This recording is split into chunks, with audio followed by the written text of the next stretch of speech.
বিভিন্ন নদ নদী, জলাশয়, ছোট বড় যাই হোক না কেন, এবং বন সম্পদ সংরক্ষণ সংক্রান্ত যে বিভিন্ন কাজ, সেই সমস্ত কাজের সাথে আন্তরিকভাবে যুক্ত। এবং ওনার এই পরিবেশ সংক্রান্ত এবং জলাশয় সংক্রান্ত সংরক্ষণ নিয়ে যে কাজ, সে ব্যাপারেই আমরা আজকে জানবো, এবং সেইজন্যই আমাদের আজকের আলোচনার বিষয়বস্তু সেই টপিক আছে, জল সংরক্ষণ এবং আমাদের ভূমিকা। অর্থাৎ আমরা মানব জাতি এই জল সংরক্ষণের ব্যাপারে কতটা আমরা এখনো কি বলবো, কোনো রকম আমাদের আগ্রহ নেই, সেটা আমরা ওনার কাছ থেকেই শুনে নেব, এবং ওনার পথ চলতে চলতে কি ওনার অভিজ্ঞতা সেটা আসুন জেনে নিই আমাদের মাননীয় স্পিকার ম্যাডাম জয়া মিত্র মহাশয়ের কাছ থেকে। ম্যাডাম, আসুন শুরু করা যাক আজকের বিষয়, জল সংরক্ষণ এবং আমাদের ভূমিকা।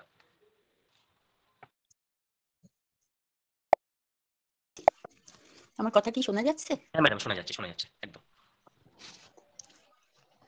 আমার এমনিতে খুব ভালো লাগছে যে কোনো নির্দিষ্ট স্কুল কলেজ অথবা প্রতিষ্ঠানের বাইরে সমাজের সচেতন চিন্তা ভাবনা করা মানুষরা এরকম দল বেঁধে আমাদের বেঁচে থাকার পক্ষে সবচেয়ে জরুরি কিছু কিছু বিষয় সম্পর্কে নিজেদের কাজের পাশাপাশি, অর্থাৎ নিজেদের জীবিকার পাশাপাশি এই ধরনের ভাবনা চিন্তা করছেন।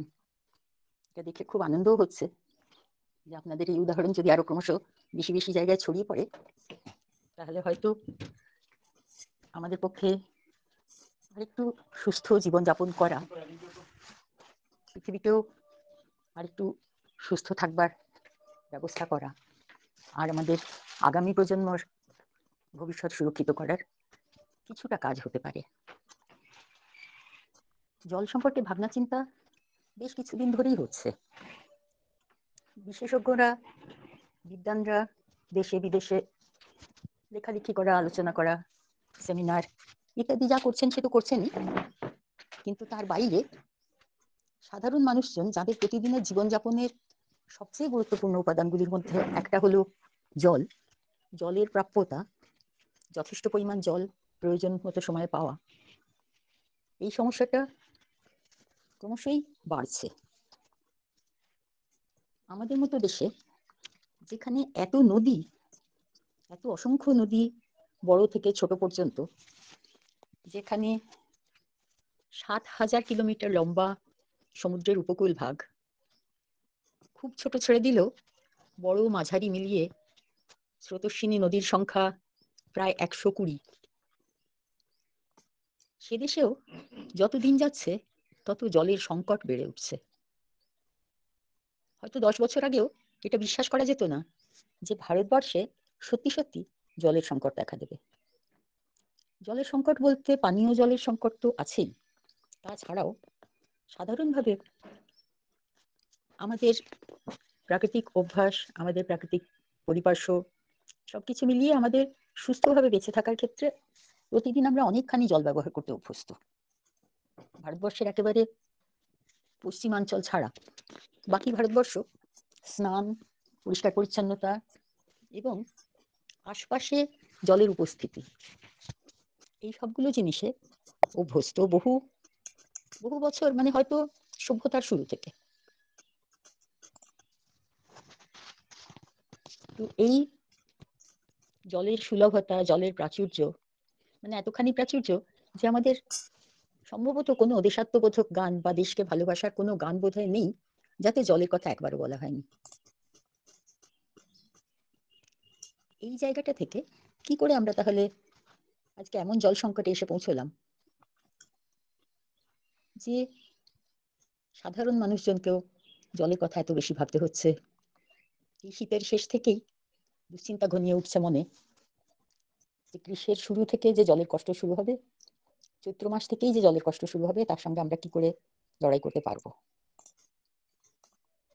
আজকে আমাদের আলোচনার কারণটাও তো মূলত তাই, যে বার্তাটি লেখা হয়েছিল তাতে সেই কথার উপরেই জোর দেওয়া হয়েছে যে শীতের সময়টা কেটে গেলেই তো জলের দরকার হবে।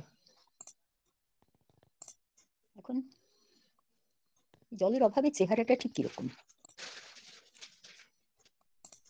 এখানে যাদের বয়স 50 বা তার বেশি, তারা সকলেই নিশ্চয়ই মনে করতে পারেন যে ছোটবেলায় ট্রেনে করে যদি কোনো জায়গা থেকে কোনো জায়গায় যেতাম, তাহলে রাস্তায় যেসব নদী পড়তো, তার ব্রিজের ওপর দিয়ে ট্রেন যখন যেত, নিচে কতখানি প্রবহমান জল দেখা যেত। ছোটবেলায় বিশেষ করে আমরা সকলেই জানলা দিয়ে ঝুঁকে নদীর জল দেখার চেষ্টা করতাম, ভয়ও পেতাম, কিন্তু খুব মুগ্ধ হতাম। আজকে অথচ সেই সব রাস্তা দিয়েই যখন আবার যাই ট্রেনে অথবা গাড়িতে, কেবল ধুধু বালি দেখা যায়, খুব ম্যাডাম কম নদী আছে। সাউন্ডটা খুবই কেটে, কেটে আসে। আমার অন্য শ্রোতা বন্ধুদের শুনতে একটু তাহলে আরো বেটার হতো আরকি। এখন কি শোনা যাচ্ছে? শুনতে পাচ্ছি মাঝে মধ্যেই কেটে যাচ্ছে। হয়তো নেটওয়ার্ক প্রবলেম বা কোনো একটা কিছু মাইক্রোফোন থেকে মুখটাতে হয়তো। আমি কি কেটে কিন্তু যন্ত্র? আমি তো শুনতে পাচ্ছি, একটু আস্তে হচ্ছে কিন্তু শুনতে পাচ্ছি। রামকৃষ্ণ দাস শোনা যাচ্ছে ঠিকঠাক, ম্যাডাম আস্তে আস্তে বলছেন বলে একটু ওরকম মনে হচ্ছে। ম্যাডাম আপনি বলুন।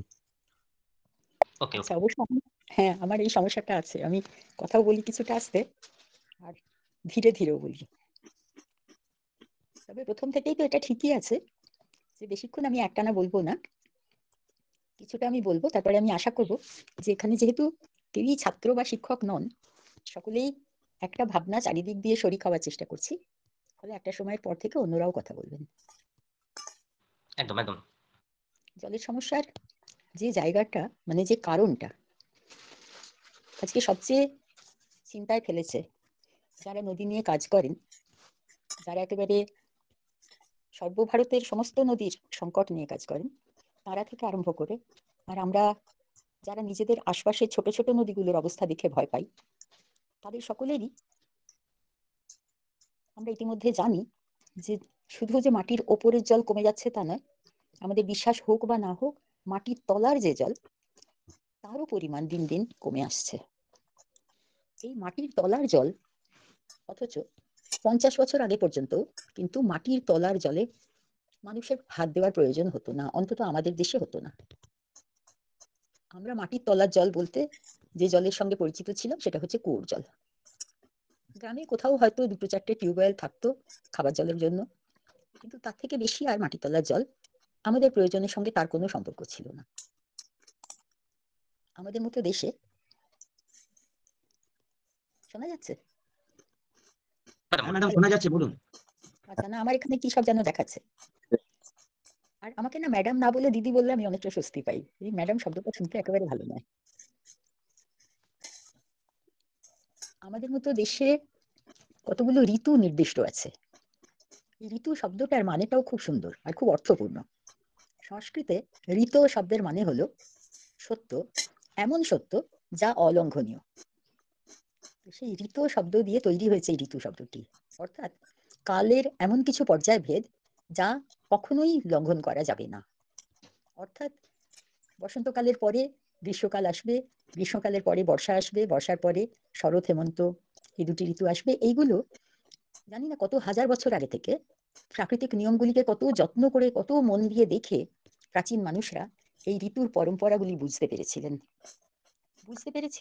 এবং বছরের নির্দিষ্ট সময় চিহ্নিত করে দিয়েছিলেন যে এই সময় থেকে এই সময় পর্যন্ত অমুক ঋতু থাকবে। এই চিহ্নিতকরণের সঙ্গে তাদের যে শাস্ত্র ছিল, অর্থাৎ আকাশের তারা, বাতাসের গতি, পৃথিবীর শীতলতা বা উত্তাপ, এই সমস্তগুলিকে মিলিয়ে তারা এই সময় চিহ্নিত করে নির্দিষ্ট এক একটা পর্যায়ে নাম দিয়েছিলেন এক এক ঋতু। এই প্রায় প্রতিটা ঋতুই কিন্তু আমরা দেখি এখনো পর্যন্ত সেরকম ভাবেই চলে। তার কম বেশি যা হয়েছে সেটার জন্য প্রধানত দায়ী হয়তো মানুষের সভ্যতা, কিন্তু তা সত্ত্বেও ঋতুগুলি একই রকম ভাবে চলে। যেমন এবছরই লাগলো এই পৌষ মাস শেষ হবার পরে একেবারে ঠিক নির্দিষ্ট বোধহয় সেটা মাঘ মাসের 4 কি 5 তারিখ ছিল, দেখলাম একজন একটা ছবি দিয়েছেন, কন্যাকুমারিকাতে উত্তরায়ণের প্রথম সূর্যোদয় হচ্ছে। আর ঠিক সেই দিনই সকালবেলা আমি আর আমার এক বন্ধু দেখছিলাম জানলায় এসে বসেছে দুটো টুনটুনি পাখি। মাঝখানে অনেকদিন তাদের দেখিনি, হঠাৎ তারা সকালবেলা জানলার গ্রিলের ওপরে এসে বসেছে। তার একদিন দুদিন পরে থেকে দেখছি গাছে নতুন পাতা বেরোতে শুরু করেছে, যে গাছের পাতাগুলো একদম ঝরে গিয়েছিল, আর বাতাসে একটা অন্যরকম স্পর্শ আসছে। হঠাৎ তখন মনে পড়লো রবীন্দ্রনাথের কবিতার লাইন, মাঘের সূর্য উত্তরায়ণে পার হয়ে এলো চলি, তার পানে হায় শেষ চাওয়া চায় করুণ কুন্দ কলি। এই যে কবে ঠিক উত্তরায়ণ, সূর্যের উত্তরায়ণ শুরু হলো, এটা আমরা এখন আর খেয়াল করি না, কিন্তু প্রকৃতি কিন্তু সেই একই নিয়মে চলে। অর্থাৎ উত্তরায়ণ শুরু হওয়ার পরদিন থেকে কেমন করে ওই ছোট্ট পাখিরা জানতে পারে যে বাতাসের গতি প্রকৃতি পাল্টে গেল, কি করে গাছের মজ্জার ভিতর থেকে নতুন পাতার কুঁড়ি জেগে ওঠে। মানুষ যতই বিচ্ছিন্ন হয়ে যাক প্রাকৃতিক সংকেতের থেকে, প্রাকৃতিক নিয়মের থেকে, বাকি প্রকৃতি কিন্তু নিজের ছন্দ মতোই চলে। এই যে প্রাকৃতিক ঋততা, প্রাকৃতিক নিয়মের সত্য যা অলঙ্ঘনীয়, এই সত্যের সঙ্গে মিলেমিশে সভ্যতা যতক্ষণ তৈরি হয়েছে ততই কিন্তু মানুষ প্রাকৃতিক অবস্থার মধ্যে স্বস্তিতে থেকেছে। জলের কথা ভাবলে আমাদের দেশে এখনো প্রতি বছর বর্ষাকাল চিহ্নিত করে দেওয়া যায় যে অমুক মাসের অমুক তারিখে বর্ষা শুরু হবে। এই যে চিহ্নিতকরণ সম্ভব হয়, এর সুবিধার দিকটা আগে মানুষ যখন প্রকৃতির উপরে আরো বেশি নির্ভরশীল ছিল, যখন তার প্রধান উৎপাদন পদ্ধতিগুলি এবং তার জীবনযাপনের ধরনগুলি প্রকৃতির নিয়মের সঙ্গে আরো বেশি সংলগ্ন থাকতো, তখন সাধারণ লোকেরাও এটা খেয়াল করতে পারতেন। আমি দেখেছি 20 বছর আগেও আদিবাসী গ্রামে আদিবাসী বয়স্ক মানুষরা তারা নিজেরা মিলে তাদের অদ্ভুত নিয়মে জঙ্গলে গিয়ে সে বছরের প্রাকৃতিক ক্যালেন্ডার কেমন হবে, অর্থাৎ বর্ষা হবে কিনা, সূর্যের তাপ কোন দিক কোথায় বেশি হবে, বাতাস কোন দিক দিয়ে বয়ে যাবে, ভালো ফলন হবে কি হবে না, বেশি বৃষ্টি হবে না কম বৃষ্টি হবে, এরকম অনেক খুঁটিনাটি নিয়ম তারা জঙ্গলে সূর্য ওঠার আগে গিয়ে নিজেরা লক্ষ্য করে দেখেন, তারপর সেগুলি নিজেদের মধ্যে কথা বলেন, বলে গ্রামে এসে বলে দেন যে এবছর এরকম এরকম হবে। আমি জিজ্ঞেস করছিলাম একজন দুজন বয়স্ক মানুষকে যে কি করে আপনারা বলেন, আপনারা কি কিছু সংকেত আছে, মানে আপনাদের কোনো মন্ত্রতন্ত্র আছে? তারা হাসছিলেন, বললেন মন্ত্রতন্ত্র নাই, মা যে ভাষায় কথা বলে সেটি তোমরা আর বুঝো নাই। তারা বলছিলেন কিভাবে গাছের পাতায় শিশির যে জমেছিল সেটা মাটিতে পড়ছে নাকি পাতাতেই লেগে আছে, সেই শিশিরের উপরে কোন দিকে কতটা ধুলো জমেছে, পোকাদের চলার চিহ্ন, এইরকম খুব ছোট ছোট জিনিস দেখে তারা ওইগুলো বুঝতে পারেন যে বাতাস কোন দিকে চলছিল, তাপমাত্রা কতটা নিচু হয়েছিল, বাতাসে বাষ্পীয় জলকণা কতটা ছিল, এইগুলো তারা হিসেব করতে পারেন। তারা কোনো জাদু জানেন না, তারা প্রকৃতির সংকেতগুলোকে নির্ভুল ভাবে এখনো পড়তে বলতে গিয়ে বলছি। তার কারণ হচ্ছে এই যে আমরা যে জল পাই সেটা তো প্রাকৃতিক জল, সেই জল আমাদের কাছে নির্দিষ্ট দিন থেকে নির্দিষ্ট দিন পর্যন্ত প্রতি বছর প্রচুর পরিমাণে আসে বর্ষাকালে বৃষ্টিপাত দিয়ে। এখনো পর্যন্ত ভারতবর্ষে বা ভারতীয় উপমহাদেশে বৃষ্টির পরিমাণ কম বেশি হয়, কিন্তু সেটা ধর্তব্যের মধ্যে প্রায় আসে না। বৃষ্টিপাতের মোট পরিমাণ প্রায় একই থাকে, কিন্তু কতগুলো পরিবর্তন এখন হয়েছে। সেই পরিবর্তনগুলো আমরা অনেকেই জানি, অভিজ্ঞতা দিয়েও বুঝতে পারি, পড়াশোনার মধ্যে দিয়েও বুঝতে পারি। সেটা হচ্ছে যত দিন ধরে যে ঘনত্বে বৃষ্টি হতো, এখন ধীরে ধীরে সেই দিনের পরিমাণ কমে যাচ্ছে। আগে হয়তো 63 দিন ধরে বৃষ্টি হতো যতখানি, এখন হয়তো দেখা যায় যে 40 দিনের মধ্যে বা 35 দিনের মধ্যে সেই পুরো বৃষ্টিটা পড়ে যাচ্ছে। সেগুলো কেন হচ্ছে সেটার প্রশ্ন আলাদা, কিন্তু এই যে বৃষ্টি পড়ে যাচ্ছে, এই বৃষ্টিই কিন্তু পৃথিবীর সমস্ত মিঠে জলের জননী। আমরা ছোটবেলাতে ভূগোল বইয়ে পড়তাম যে পৃথিবীর 3 ভাগ জল 1 ভাগ স্থল, অথচ পানীয় জলের বা ব্যবহার্য জলের পরিমাণ খুব কম। মাত্র পৃথিবীর 2 মেরুতে আর খুব উঁচু পাহাড়গুলোর হিমবাহের মধ্যে যে জল সঞ্চিত হয়ে থাকে ততটুকুই মানুষের ব্যবহার্য মিষ্টি জল। জানি না কেন সেই ভূগোল বইগুলোতে এই কথাটা লেখা থাকতো না যে জলের নবীকরণ হয় প্রতি বছর। প্রকৃতি প্রতি বছর মানুষকে নতুন নতুন জলের ভান্ডার খুলে দেন। এবছরেরটা গুটিয়ে চলে যায় যেমন, পরের বছর আবার সেটা ফিরে আসে।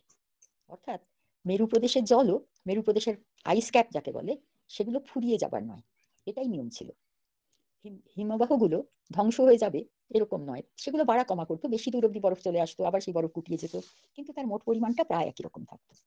এবং সেই জলের উপর নির্ভর করতো কেবল বড় নদীগুলোর জল।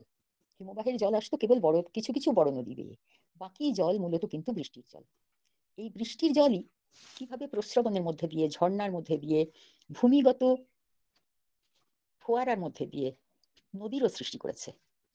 আমাদের দেশের সমস্ত নদী তো হিমালয় পর্বত বা বিন্ধ্য পর্বত বা আরাবল্লী থেকে আসেনি, অসংখ্য পরিমাণ নদী যা মাটি থেকে উৎসে উত্থিত হচ্ছে, এবং এই ছোট ছোট নদীগুলো দিয়েই কিন্তু বড় নদী জল পুষ্ট হয়।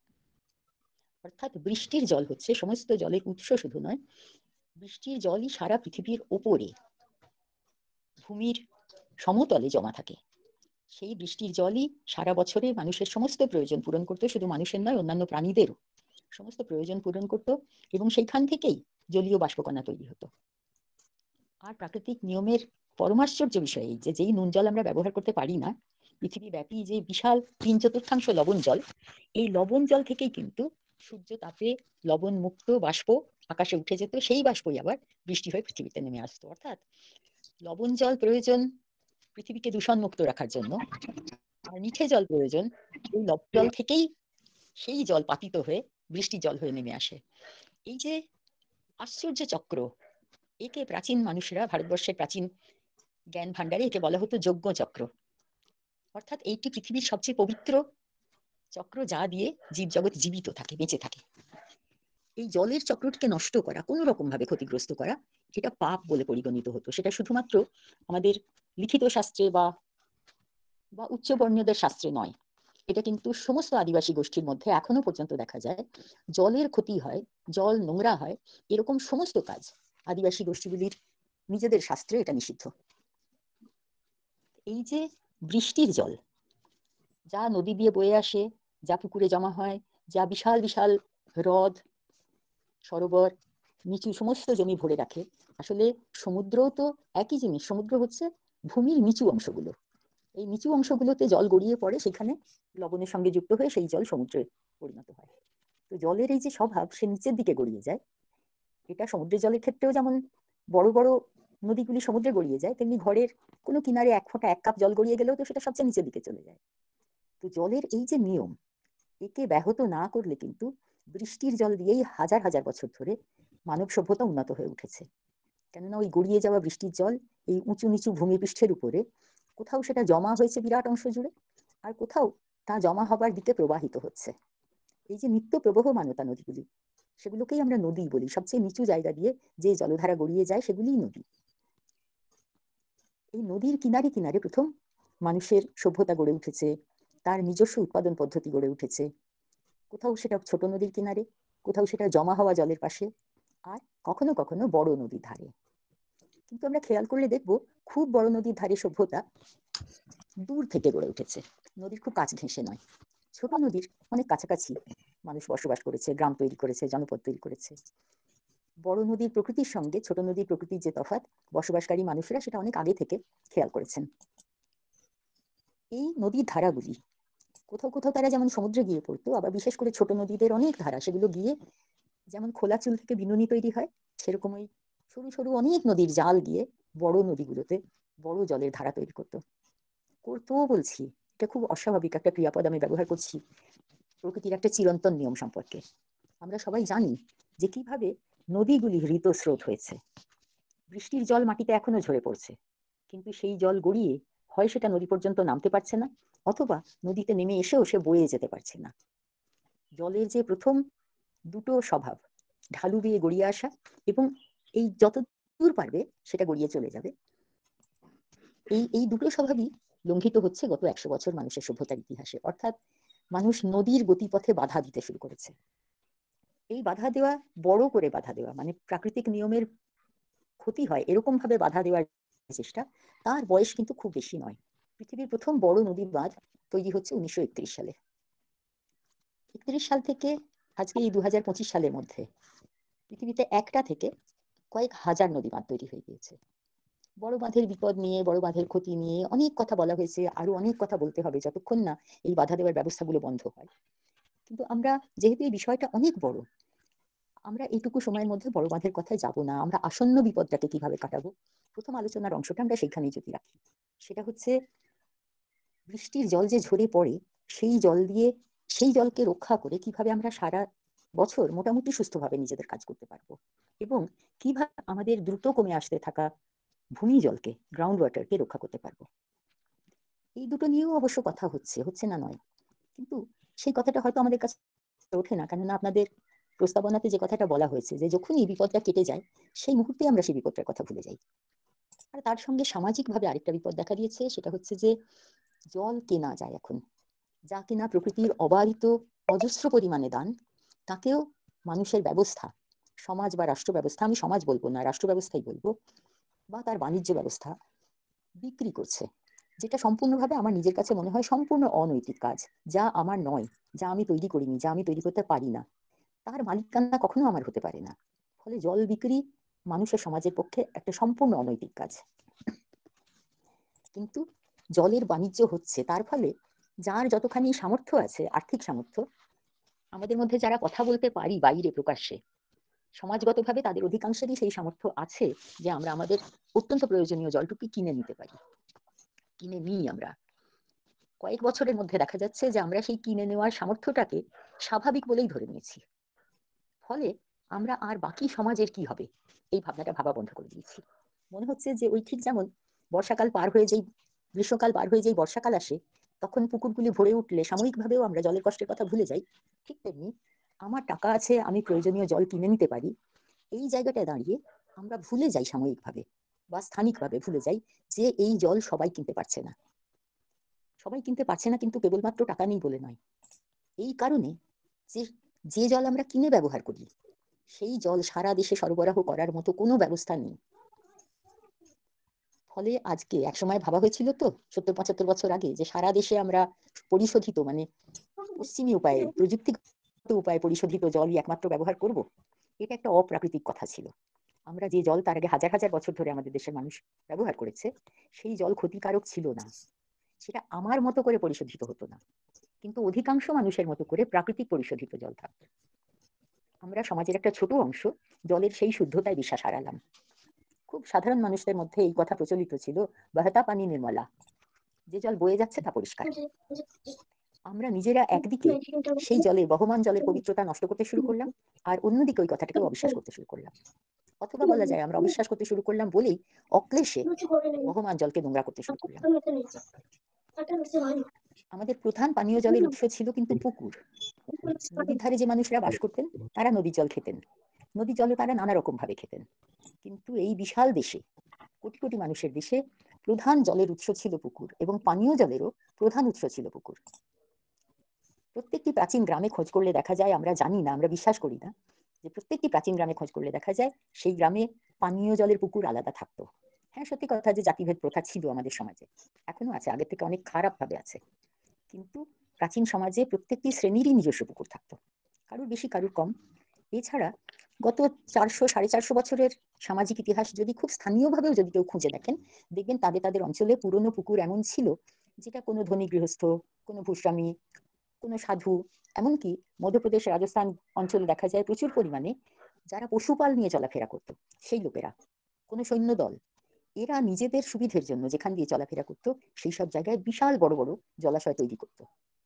যেমন যারা রাজস্থান গিয়েছেন তারা হয়তো অনেকেই দেখেছেন জয়সলমেরের যে কেল্লা, সোনা কেল্লা বলে বিখ্যাত হয়ে গিয়েছে, সেই কেল্লায় থাকবার জন্য সৈন্যদের এবং পশুদের উপযুক্ত যে জল দরকার হবে তার জন্য ওই কেল্লার ঠিক উল্টো দিকে কিন্তু ওই কেল্লার যতখানি এলাকা ঠিক ততখানি এলাকা নিয়ে ঘরসিসার বলে প্রকাণ্ড বড় জলাশয় আছে। বরং বলা যায় যে সেই কেল্লা ধ্বংস হয়ে গিয়েছে, তাতে এখন আর কোনো সৈন্য থাকে না, সেটা কোনো রাজার কাজে লাগে না, কিন্তু এই ঘরসিসারের জল কিন্তু এখনো মানুষের প্রচুর কাজে লাগে, অনেক মানুষ ওই জল ব্যবহার করেন। লাখা সাগর বলে একরকম বড় বড় জলাশয় ছিল আজকে ছত্তিশগড় এবং মধ্যপ্রদেশে। ওইসব অঞ্চলে শত শত পশু নিয়ে, গৃহপালিত পশু নিয়ে সেই পশু পালের মালিকরা তারা রাজস্থান থেকে, পাঞ্জাব থেকে হেঁটে হেঁটে বাংলাদেশ পর্যন্ত আসতেন। এই যে তারা হাজারখানেক হাজার পশু নিয়ে হেঁটে আসতেন, তারা না হয় ঘাস খাবে, গাছের পাতা খাবে, কিন্তু জল তো খাবে।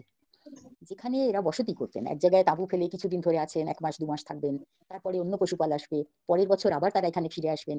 এই সব জায়গায় কিন্তু এই বঞ্জারারা, জঙ্গলে জঙ্গলে ঘুরে বেড়ানো লোকেরা, এরা বিশাল বড় বড় জলাশয় তৈরি করতেন। তার মধ্যে অনেকগুলো এখনো পর্যন্ত মধ্যপ্রদেশ, ছত্তিশগড়ের বিভিন্ন জায়গায় লাখা তালাও বলে বা বাঞ্জারা তালাও বলে এখনো টিকে আছে।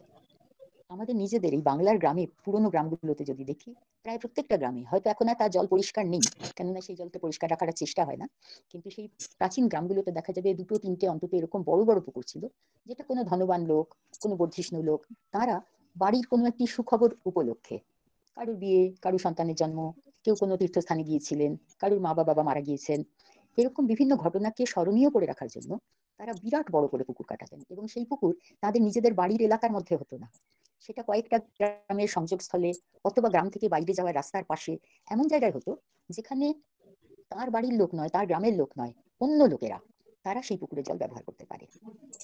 পুকুর কাটানো এটা আমাদের সমাজে একটা খুব পবিত্র কাজ বলে ধরা হতো, একটা বড় সামাজিক কাজ বলে ধরা হতো।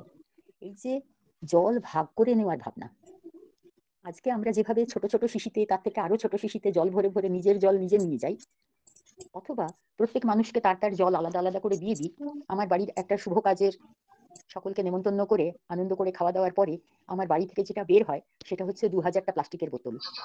এই ভাবনার কত বিপরীত ছিল ভাবুন সেই ভাবনা, যে একটা বিশাল স্থায়ী জলাশয় তৈরি করে দেওয়া হলো যাতে আমার চেনা অচেনা, আমার জীবনকালেরও পরবর্তীকালের অনেক মানুষ তারা জল পাবেন। এই ভাবনাগুলোকে যদি আমরা আজকে আবার না বুঝতে চেষ্টা করি, আমরা যদি আবার এই জল সকলের জিনিস, জলকে সকলের জন্য সংরক্ষণ করা, এই কথাটার চেষ্টা না করি পালন করতে, তাহলে কিন্তু আমরা নিজেদেরকে সামাজিকভাবে নিজেদেরকে কোনো রকম বাঁচাতে পারবো না। আর এটা তো প্রত্যেকেই খুব ভালো করে বুঝতে পারছি যে মানুষ একা বাঁচতে পারে না। শুধুমাত্র আর্থিক সামর্থ্য তাকে কোনো নিরাপত্তা দেয় না। প্রত্যেক মানুষকে বেঁচে থাকার জন্য কেবলমাত্র অন্য মানুষের উপরে নির্ভর করেই থাকতে হয়। ফলে জলকেও যদি আমি ভাবি যে জল ব্যক্তিগত সম্পত্তি হয়ে গেলে আমার সামর্থ্য আছে, আমার বৃষ্টির জল ধরবার কথা না ভাবলেও চলবে। অনেক সময় কম বয়সীদের মুখেও এরকম কথা শুনি যে আমার কাছাকাছি তো কোনো নদী নেই, তাহলে আমি কেন ছোট নদীকে বাঁচাবার চেষ্টা করতে যাব। বা অনেকেই বলেন যে আমি শহরে থাকি, আমরা কল খুললেই কলের জল পাই। হ্যাঁ, মাঝে মাঝে কম পাই, কিন্তু পাই তো, তাহলে বৃষ্টির জল সংরক্ষণ হচ্ছে কিনা আমার কি দরকার। এর জবাবে আজকে একটু থমকে গিয়ে ভাবতেই হবে যে ওই কলের জলও কিন্তু কোনো অদৃশ্য জায়গা থেকে আসে না। এমন নয় যে কলের জলটা আকাশ থেকে ঝরে পড়ে। কলের জলটাকে তৈরি করতে হয়, মানে কল দিয়ে পাঠাবার আগে তাকে একটা বিরাট জায়গায় জমা করে তারপরে সেটাকে বিতরণ করতে হয়।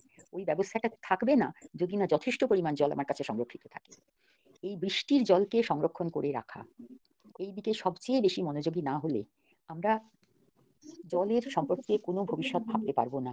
অথচ ভবিষ্যতের সুরক্ষা ভাবতে প্রথম যে দুটো জিনিসের কথা আমাদের মনে পড়ে তা হচ্ছে জল আর অন্ন।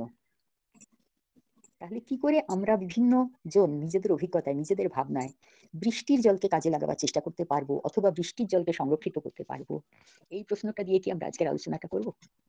আপনাদের কি মনে হচ্ছে?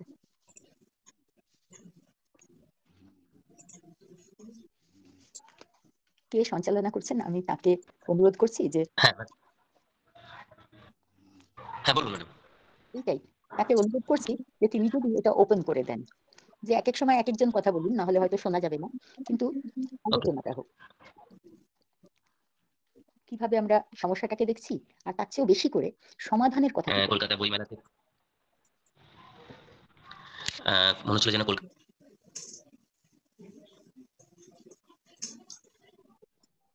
এবং কতটা স্নেহ ভরা তার যে গলার স্বর ছিল সেটা কিন্তু আমরা নিজেরা অনুভব করতে পারছিলাম। কতটা তিনি ভাবেন আমাদের এই জলাশয় সংক্রান্ত বা জল সংক্রান্ত বা বন সম্পদ সংক্রান্ত, প্রকৃতি সংক্রান্ত বিষয় নিয়ে। তো আসুন, আমাদের যদি কোনো প্রশ্ন থাকে, কোনো জিজ্ঞাসা থাকে, কারোর কোনো যদি অভিজ্ঞতা থাকে, সেটা আমরা নিজেরা শেয়ার করি। এক এক করে আপনারা হ্যান্ড রেজ করবেন অথবা চ্যাট বক্সে লিখে দেবেন, আমি যেমন লিখে দিয়েছি সেভাবে করতে পারেন। এবং অবশ্যই বলার পর মাইক্রোফোনটা মিউট করবেন। কারোর যদি বলার থাকে একটু হ্যান্ড রেজ করুন প্লিজ।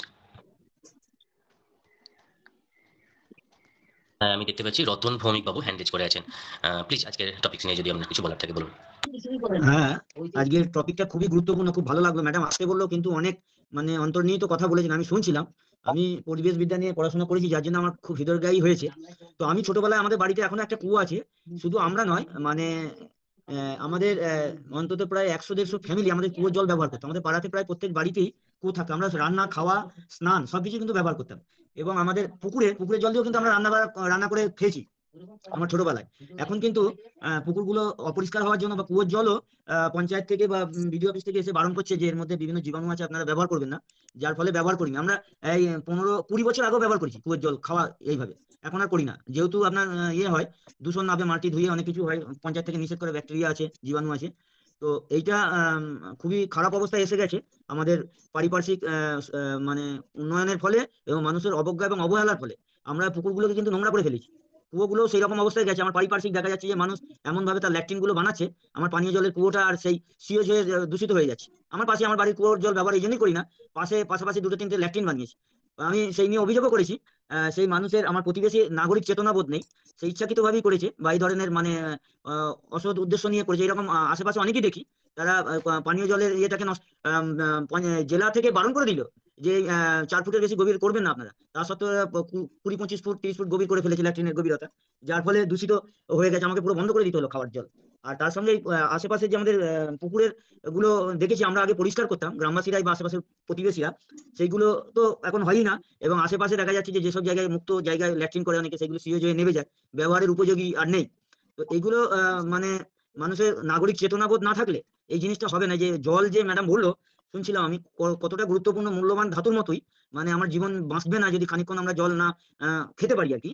তো এইটার দিকে কিন্তু এখনো কিন্তু গণচেতনা, নাগরিক চেতনা বোধ নেই। এটার বিকাশ অবশ্যই দরকার, মানুষের চেতনা। তারপর মানুষের, আমাদের পারিপার্শ্বিক যে কৃষি ব্যবস্থাগুলো আছে, সেই কৃষি ব্যবস্থায় যে সিওএসটা আপনার জলগুলো, এই পুকুরগুলো বা জলাশয়গুলো নেমে আসে, ইনসেকটিসাইড বা যে দূষিত পদার্থগুলো চলে আসে, যার ফলে কিন্তু ব্যবহারের অনুপযোগী পানীয় জল হিসেবে ব্যবহার করা যায় না। মানে কৃষকদেরও বা ইয়েদের, মানুষের নাগরিক চেতনাবোধ থাকা দরকার যে এই জলটা, অতিরিক্ত সার ব্যবহার বা ইনসেকটিসাইড ব্যবহারের ফলে যে আমার পাশে নিত্য ব্যবহার্য জলটাকে আমি অব্যবহারের উপযোগী করে ফেলেছি, এই নাগরিক চেতনাবোধটাও কিন্তু কৃষকদেরও থাকা উচিত। উচিত, মানে যে পরিমাণে রাসায়নিক সার ব্যবহার করা উচিত তার থেকে বেশি করে চটজলদি লাভ পাওয়ার জন্য।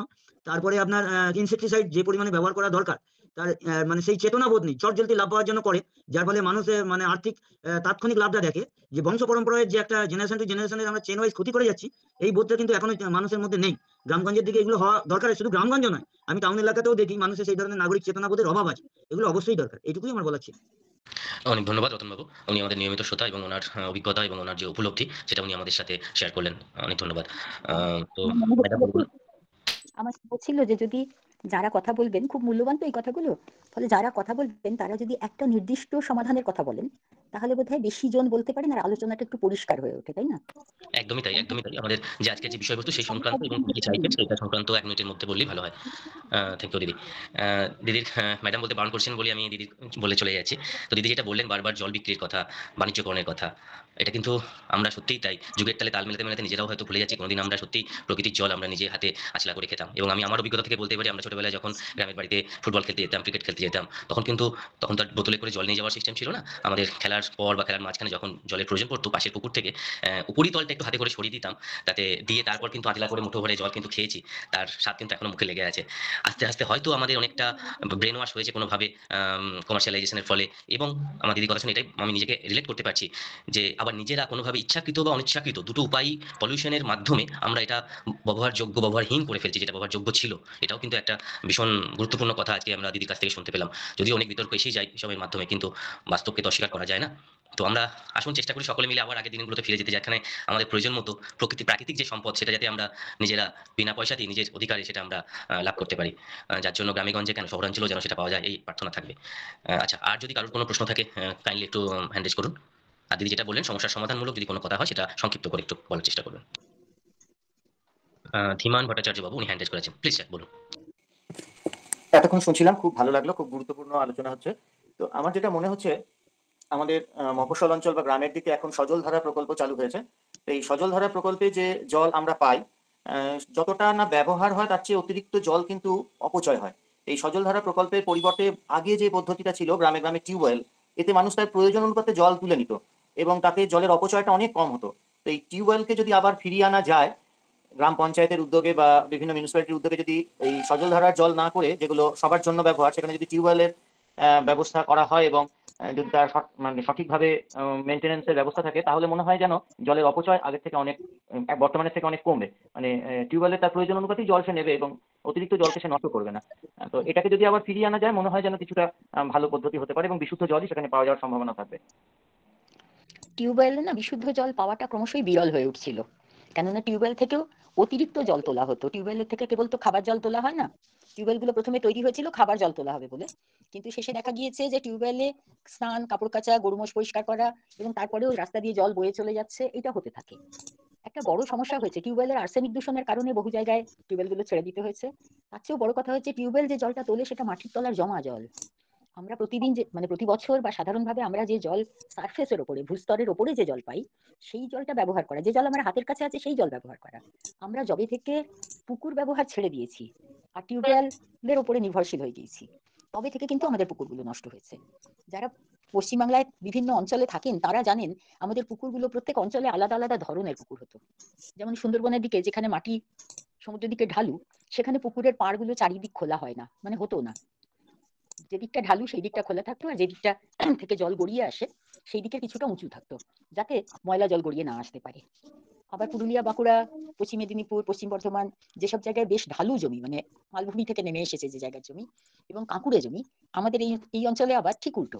জলটা বৃষ্টির জল পড়ে যে রাস্তা দিয়ে গড়িয়ে চলে যায় সেই রাস্তাটার উপরেই উঁচু করে পাঁচিল করে দেওয়া হতো, সেটা বাঁধের মতো। তাই জন্য আমাদের এই পুরো অঞ্চলটাতে পুকুরগুলোকে বাঁধ বলে। বিষ্ণুপুর, বাঁকুড়া, পশ্চিম বর্ধমান, পশ্চিম মেদিনীপুর সব জায়গায় বাঁধ বললে বড় পুকুর বোঝায়। তার কারণ হচ্ছে জলটাকে বেঁধে দেওয়া হতো, সেখানে আবার 3 দিক খোলা, উঁচুর দিক খোলা, সেইটা দিয়ে জল গড়িয়ে আসতো। আর যেটা প্রথমে একজন বলছিলেন যে একটা সামাজিক অভ্যাস ছিল আমাদের, যে জল নিজেরা ব্যবহার করি সে জলকে নিজেরা যত্ন করা, কেননা ওই যে আমার ব্যক্তিগত জল, এই বোধটা সমাজের মধ্যে এরকম চেপে বসেনি তো, ফলে সবাই যে জলে স্নান করবে সেই জলে কিন্তু গরু মোষ স্নান করানো হতো না। গরু মোষ স্নান করানোর পুকুর আলাদা থাকতো, সেই সব পুকুরে প্রচন্ড জোঁক হতো, ছোট বাচ্চারা ঝাঁপাই করা ছাড়া বড়রা সেই সব পুকুরে স্নান করতো না। ঠিক যেমন খাবার জলের পুকুর, এখনো বীরভূমে আছে খাবার জলের পুকুর আলাদা, এরকম আছে সেই পুকুর অন্তত 300 বছরের পুরনো, কিন্তু তাতে বাঁশের মাচা করে মাঝ পুকুরে গিয়ে বালতি ডুবিয়ে জল তুলতে হয়, কেউ সেই পুকুরে জলে নামাও বারণ ছিল। প্রচুর এখনো আছে, বিশেষত আদিবাসী অঞ্চলে, যেগুলোকে পবিত্র পুকুর বলে। সেই পুকুরে কিচ্ছু ফেলা যায় না, কোনো কিছু ফেলা যায় না, সেই পুকুর থেকে কিছু তুলে আনা যায় না, কেবল খাবার জল বা পুজোর জল এটুকু তোলা যায়। এই জলের বিশুদ্ধতা কিন্তু সমাজ নিজে রক্ষা করত। প্রতি বছর এই ফাল্গুন চৈত্র মাসে পুকুর ছেঁচা হতো। পুকুরের তলার কাদা যখন জল টেনে আসে, তখন আশপাশের লোকেরা যারা ওই পুকুরে জল ব্যবহার করতেন, তারাই সারি দিয়ে দাঁড়িয়ে ঝুড়ি কোদাল বালতি করে পুকুরের তলার কাদা চেঁচে তুলে দিতেন। সেই কাদা আবার যাদের ক্ষেত জমি আছে তারা নিয়ে নিজেদের জমিতে ফেলতেন, ওগুলো খুব ভালো সার হতো। এই পুরনো সামাজিক অভ্যাসগুলো আমরা সম্পূর্ণভাবে হারিয়ে পুরোপুরি ভাবে কবে সরকারি লোক এসে এটা করে দেবে তাই জন্য অপেক্ষা করে থাকি। মুশকিল হলো, সরকার তো আমার পুকুরে চান করেন না, আমার পুকুরটা পচে গেলে তার কিছু যায় আসে না, কোন লোকটা সরকার। যার ফলে শহরে তো পুকুর নষ্ট হচ্ছেই, গ্রামেও পুকুর নষ্ট হয়ে গিয়েছে। গ্রামে চারিদিক থেকে নোংরা জল গড়িয়ে আসে, কোনো বাধা দেওয়ার ব্যবস্থা নেই। আমরা নিজেরাই বলি না যে এই পুকুরটা এত নোংরা হয়ে যাচ্ছে, এর পাশগুলো একটু পরিষ্কার রেখে একটু জল পাটটা উঁচু করে দিলেই তো হয়ে যায়। এই যে যা সকলের সম্পত্তি, তাকে অবহেলা করতে শেখা, যেটা ধীমানবাবু এক্ষুনি বললেন যে আমরা অবহেলা করতে শিখেছি বলে আমাদের জিনিস নষ্ট হচ্ছে। অথচ আমরা প্রতিদিন চোখের সামনে দেখতে পাচ্ছি, বুঝতে পারছি যে মাটির তলা জল তুলে কাজ চালানো যাবে না। মাটির তলা জল তুললে আর্সেনিক এতখানি উঠছে যে কোনো কোনো অঞ্চলে, পশ্চিমবাংলারই কোনো কোনো অঞ্চলে ধানে পর্যন্ত, চালে পর্যন্ত আর্সেনিক থাকছে। যে কারণে আমাদের অতিরিক্ত জল ব্যবহারের কৃষি এখন চলছে দেশে ব্যাপকভাবে, সেই কারণটা আমরা সবাই জানি। এই নয়া কৃষি বলে 60 থেকে মধ্য 70 বা তারপর পর্যন্ত যে উচ্চ ফলনশীল ধানের চাষ আমাদের এখানে করা হয়েছিল, তার কারণে আমাদের এত কীটনাশক, এত সার আর এত জল লাগে। কিন্তু এক্ষুনি এক কথায় তো সেটা থেকে সরে দাঁড়ানো যাবে না। ক্রমাগত চেষ্টা করতে হবে যে আমাদের অনেক রকমের প্রাচীন উপায় ছিল বৃষ্টির জল ধরে রেখে সেটা দিয়ে সেচ করার। পুকুর থেকে সেচ হতো, মাঠ পুকুর বলে একরকম পুকুর আমরা নিজেরাও ছোটবেলায় দেখেছি। ধান ক্ষেতের আশপাশে কাঁচা কুয়ো থাকতো, যার পাড় বাঁধানো থাকতো না, তার পাশে ছোটদের যেতে দেওয়া হতো না, যাতে গরু মোষ ওদিকে না যায় খেয়াল রাখা হতো। সেই পুকুর থেকে বাঁশের মাথায় বালতি বেঁধে কিংবা লম্বা নৌকোর মতো ডোঙা দিয়ে ওই পুকুর থেকে জল তুলে চাষ করা হতো। এই পুরনো পদ্ধতিগুলো এত পুরনো নয় যে আর কেউ জানে না, এখনো কিন্তু গ্রামে বয়স্ক মানুষরা আছেন যারা মনে করতে পারবেন এই পদ্ধতিগুলোর কথা। আমরা যে জল আমরা পাচ্ছি সহজে, বৃষ্টির জল, সেই জলকে সংরক্ষণ করে সেই জল দিয়ে আমাদের সবচেয়ে বেশি পরিমাণ কাজ করে নেওয়া, এইটাও অভ্যাস করা। এই অভ্যাসের জন্য আমরা যেমন গত 50 বছরে বৃষ্টির জলকে অবহেলা করে মাটির তলার জল যত ইচ্ছে তুলতে শিখেছি, এইটা একটা নতুন সংস্কৃতিতে আমরা ঢুকে গিয়েছি খেয়াল না করি, শুধু সুবিধে হচ্ছে বলে। এইখান থেকে বেরিয়ে যদি না যেতে পারি, তাহলে আর্সেনিক এবং ফ্লোরাইড ভর্তি জল ব্যবহার করা, সেই জলের পরিমাণ কমে আসা, যেমন আজকে মহারাষ্ট্রে, গুজরাটে, উত্তরপ্রদেশের বহু জায়গায় সপ্তাহে 1 দিন জল আসে, সপ্তাহে 2 দিন জল আসে, সপ্তাহে 4 ঘন্টা জল আসে, আর বাকি সমস্ত জলটা কিনতে হয়। এই ভবিষ্যতের দিকে আমরা যদি না যেতে চাই, আমরা যদি আমাদের ছেলে মেয়েদের জন্য ওরকম নির্জল ভবিষ্যৎ না রেখে যেতে চাই, তাহলে কিন্তু আমাদের বৃষ্টির জল, যে জল আমরা না চাইতেই পাই, সেই জলের উপরে নির্ভরশীলতা আবার বাড়াতে হবে। খুব ছোট ছোট করে গ্রুপ তৈরি করে স্থানিকভাবে আলোচনা করা, পুরনো পুকুরগুলো উদ্ধার করা, বৃষ্টির জল গড়িয়ে আসার জায়গার মধ্যে যেন কনস্ট্রাকশন না হয়, এই জন্য আমাদেরই কথা বলতে হবে, সমাজের সাধারণ নাগরিকদেরই কথা বলতে হবে। ওরা করে না, ওরা শোনে না, ওরা খারাপ, এগুলো তো আছেই, কিন্তু আমি কি চেষ্টা করেছি? আমি কি আর 3 জনের সঙ্গে কথা বলেছি যে দেখো এটা আমরা করবো না, আর অন্যরা করলে তাদেরও বারণ করবো? একই সমাজে তো বাস করতে হবে আমাদের, সমাজ ছাড়া কিন্তু গিয়ে কোথাও থাকতে পারবো না। সিসিটিভি নিরাপত্তা দেবে না, নিরাপত্তা দেবেন পড়শিরা, আত্মীয় স্বজনেরা। যারা আমরা শহরে থাকি তারা জানি যে প্রতিদিন বাড়ির লোককে পাওয়া যায় না, বিপদ আপদের সময় যাদের আশপাশে থাকি তাদের উপরেই নির্ভর করতে হয়। তো স্থানীয় ছোট ছোট সমস্যায় যদি সেইভাবে বাঁচি, তাহলে জলের মতো এত বড় সমস্যা একা সমাধান করতে পারবো না, কিন্তু অনেক জন মিলে চেষ্টা করলে অবশ্যই পারবো। আপনাদের এত সুন্দর একটা গোষ্ঠী আছে কথা বলার, আলোচনার জন্য। আমার তো মনে হয় যে প্রত্যেকে যদি অ্যাক্টিভলি ভাবি যে আমি কি করতে পারি যেন জল ঠিক মতো গড়িয়ে আসতে পারে আর জল যেন পরিষ্কার ভাবে জমা হয়, এইটার জন্য আমরা নিজেরা কি করতে পারি, নিজেদের মধ্যে, পাড়ায়, পরিবারে, বন্ধুদের মধ্যে, ছোটদের সঙ্গে, স্কুলে, ক্লাবে, এটা নিয়ে যদি লাগাতার কথা হতে থাকে, অন্যদের কথা আমরা যদি মন দিয়ে শুনি, আমার মনে হয় কিন্তু কিছু না কিছু উপায় বেরোবে। একদমই তাই দিদি, যেটা বললেন সেই কথা শুনে আমার মনে পড়ে গেল, অর্থাৎ আমাদের এই শনিবারের চর্চার সচেতনতামূলক প্ল্যাটফর্মের মতো বিভিন্ন পত্রপত্রিকায় লেখালেখি এগুলো খুবই দরকার। আমরা যেটা জানি নিজেরা যতটা পারি চেষ্টা করি, এবং তার সাথে সাথে পাড়ায় পাড়ায় শহরে, যেটা একটু আগে আলোচনা হচ্ছিল সজল ধারার জল যেটা যেভাবে অপচয় হচ্ছে অনেক সময়, তারা হয়তো না জেনে করছে, তারা ভবিষ্যৎ সংকটটা হয়তো দেখতে পাচ্ছেন না, সেই জন্য করতে পারে। বা তাদের কাছে সেই জলটা যেটা আসছে সেটা নিয়ে আর তাদের অন্য কাজে লাগানোর সেইভাবে কোনো ক্ষমতা নেই, বা তাদের উপায় নেই, বা কোনোভাবে এটা তারা ভুল পথে চালিত হচ্ছে। এটা আমাদেরও দায়িত্ব, কর্তব্য। যদি আমরা দেখি রাস্তার মোড়ে কোনো ট্যাপ হয়তো খোলা রয়েছে, অনেকে দেখা যাচ্ছে, আমি নিজেও দেখেছি অনেক সময় নিজে বন্ধ করে দিয়ে আছি, যে বালতিটা যখন জলের টাইম থাকে না সেই সময় ফাঁকা বালতিটা রেখে ট্যাপটা অন করে খুলে রাখা হয়, যাতে করে জল এলেই যাতে ভর্তি হয়ে যায়। কিন্তু ভর্তি হওয়ার সাথে সাথে যেটা সেটা বন্ধ করা দরকার, সেটা আমরা অনেক পাশের বাইকেও আমি দেখেছি, পাশ দিয়ে চলে যাচ্ছেন বাইকে করে, সাইকেলে করে কিংবা হেঁটে, কিন্তু ট্যাপটা কেউ বন্ধ করছেন না। যিনি বালতিটা রেখে গেছেন তার তো অবশ্যই দরকার তার কাছে থাকার। তাছাড়াও আমরা যারা সচেতন মানুষ বলে নিজেদেরকে মনে করছি, তাদেরও কিন্তু দায়িত্বটা বর্তায় সেই ট্যাপটা যাতে বন্ধ করতে পারি, যাতে জলটা অপচয় হয়ে না, মিষ্টি জলটা যাতে না চলে যায়। তা না হলে কিন্তু দিদি যেটা বারবার আমাদের সাবধান করছেন, একদিন কিন্তু এই সমস্যা আরো বাড়বে। আমাদের পৃথিবীর চারিদিকে water water everywhere, not a drop to drink, এরকমই হয়তো হবে। আর তার সাথে যদি আমাদের বিশ্ব উষ্ণায়ন এভাবে বাড়তে থাকে, তার ভয়াবহতা দিদি আপনি একটু বলুন। হ্যাঁ, মানে এটা তো আর বলা দরকার নেই, আগামী 15 দিন কি 20 দিনের মধ্যেই আমরা উষ্ণায়নের ভয়াবহতা টের পাবো। কিন্তু যদি আমাদের প্রতিবেশে জল থাকে, আমাদের যদি যথেষ্ট পরিমাণ মিষ্টি জলের সঞ্চয় থাকে, তাহলে গাছগুলি বাড়বে, তাহলে মাটি ভেজা থাকবে, মাটির ভেতরে যে জল থাকে, এমনকি আমরা যে জল উপরে দেখতে পাই, নদীতে যে জল দেখতে পাই, তাও কিন্তু ওই মাটির তলার জল থেকেই আসে। যেসব জায়গায় গাছপালা আছে সকলে জানি যে গাছপালা থাকলে সেখানে মাটি ভেজা থাকে, কেননা গাছের ছায়া মাটিকে জ্বলে যেতে দেয় না। তো ঠিক যেমন জল সংরক্ষণের সঙ্গে একেবারে ভীষণভাবে জড়িত হচ্ছে গাছ না কাটা। প্রত্যেকটা জিনিসই তো, প্রকৃতিতে অনেকগুলো জিনিস মিলে তো পৃথিবীকে বাসযোগ্য করেছে মানুষের পক্ষে বা অন্য প্রাণীদেরও পক্ষে। ফলে প্রকৃতিকে রক্ষা করা, প্রাকৃতিক নিয়মগুলোকে মেনে চলা, এবং সেটা নিজেদের মধ্যে যদি ক্রমাগত কথা বলতে থাকি না, তাহলে একজনের ত্রুটি আরেকজন দেখিয়ে দিতে পারেন, একজনের বুদ্ধি আরেকজন প্রয়োগ করে দেখতে পারেন। আর সবচেয়ে বেশি হচ্ছে ছোটরা। আমরা যদি ক্রমাগত নিজেদের যা শিখছি এটা ছোটদের বলতে থাকি, তাহলে ওরাই আমাদের শিক্ষক হবে। আমার মাঝে মাঝে মনে হয় আমরা ছোটদেরকে ওই পরিবেশ বললেই এত সমস্যার কথা বলতে থাকি সবসময়, যে ছোটরা না এত নেগেটিভ নিতে পারে না। ওদের মনে হয় যে বাবা এত এটা হবে না, ওটা সমস্যা, সেটা দূষণ, ওই পরিবেশ, এই দরকার নেই, আমার জানবারই চেষ্টা করবো না। কিন্তু আমার নিজের বাড়ি বাড়ি মনে হয় আমরা যদি ছোটদেরকে জলের, গাছের, অন্যান্য প্রাণী, পাখি, পোকামাকড়, এদের সৌন্দর্য, এদের গুরুত্ব, এই পৃথিবীতে এদের জায়গা, এটা যদি দেখাতে পারি, এটা যদি চেনাতে পারি, তাহলে ওরা কিন্তু একে ভালোবাসবে। ওরা যেমন নিজেদের আত্মীয় স্বজনকে ভালোবাসে, সেরকম ওরা এই প্রকৃতিকে, এই পৃথিবীকে, এই পরিবেশকে ভালোবাসতে শিখবে। যদি ছোটরা ভালোবাসতে শেখে, তাহলে একমাত্র ভালোবাসাই মানুষকে রক্ষা করতে পারে। আমরা বলি না সবচেয়ে বেশি সুরক্ষিত থাকে মানুষ যতক্ষণ সে তার মায়ের কাছে থাকে, কেননা মা তাকে সবচেয়ে বেশি ভালোবাসে। যত মানুষকে ভালোবাসার কথা বলা যাবে, ভালোবাসা শেখানো যাবে, তত বেশি কিন্তু আমরা নিজেরা প্রত্যেকে সুরক্ষিত হব। কম্পিটিশনের মধ্যে দিয়ে নয়, ওরা সবাই খারাপ আমি ভালো, এই ভাবনা দিয়ে নয়, সকলের সঙ্গে মিশে ভালো, এইটা যত বেশি করা যাবে। জলের সংকট থেকে বাঁচারও আমাদের প্রধান উপায় কিন্তু এই উপায়গুলোকে ভালোবাসা, পুরনো মানুষরা কিভাবে বাঁচতেন সেটা দেখা, নতুন প্রযুক্তিতে কিভাবে নিজেকে রক্ষা করা যায়, পৃথিবীকে রক্ষা করা যায়, অন্যদের ভালো থাকার উপরে নিজের ভালো থাকা নির্ভর করে। এই কথাটা শেখালে পরে খুব সুন্দর হবে, জলের ক্ষেত্রেও আর বেঁচে থাকার ক্ষেত্রে। বর্তমানকালে বর্তমানকালে শহরাঞ্চলে এখন নানা রকম আধুনিক ফিল্টার উঠেছে, সেখানে আরো বিভিন্ন টেকনোলজি যুক্ত ফিল্টার, এবং সেখানে আমি দেখেছি যে তারা নাকি বলেন যে একটা নির্দিষ্ট পাইপে ড্রেন করে ফেলে দিতে হয়, এবং অনেককেই দেখি ড্রেনটা সিঙ্কে বা বেসিনে রেখে দেয় এবং জলটা কন্টিনিউয়ালি পড়ে যায়। এবং আমি অনেক ছোটদেরকে বলতে শুনেছি যে বাবা, কাকা, দাদা, তোমরা কেন জলটা ফেলে দিচ্ছ, ওটা যদি বালতি করে রেখে গাছের গোড়ায় দেওয়া যায় বা অন্য বাসন ধোয়ার কাজে লাগানো যায়, তাহলে কিন্তু একটা ছোট্ট দিন, প্রতিদিন যদি আমরা 10 লিটার করে বা 5 লিটার করে জল বাঁচাতে পারি, তাহলে সারা জীবনে কতটা পারি সেটা তো অঙ্কের ব্যাপার, এবং আমাদের সাধারণ বুদ্ধিতে এটা বুঝতেই পারছি।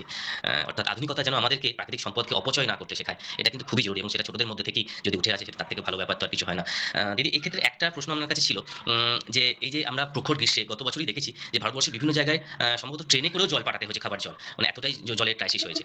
তো সেক্ষেত্রে কি আপনার যে লেখা আছে দেখেছি আমরা, জিপসি নদীর ধারা, অর্থাৎ নদীর যে প্রবহমান যে একটা স্বাভাবিক যে গতি, সেটা কোনো জায়গায় আবদ্ধ হচ্ছে, তো তার জিপসি আনা যে বদ্ধ হচ্ছে, এটাও কি কোনো একটা কারণ এইরকম অনেক জায়গায়, বিভিন্ন জায়গায় জলের হাহাকারের জন্য? যেসব জায়গায় জল এখন পাঠাতে হচ্ছে, মনে করুন মহারাষ্ট্রের মাথেরান বলে একটা জায়গা, খুব সুন্দর জায়গা ছিল। দেওয়াস বলে একটা জায়গা, যেখানে কুমার গন্ধর্বের বাড়ি ছিল, এটা এত সুন্দর জায়গা ছিল যেটার নাম দেব।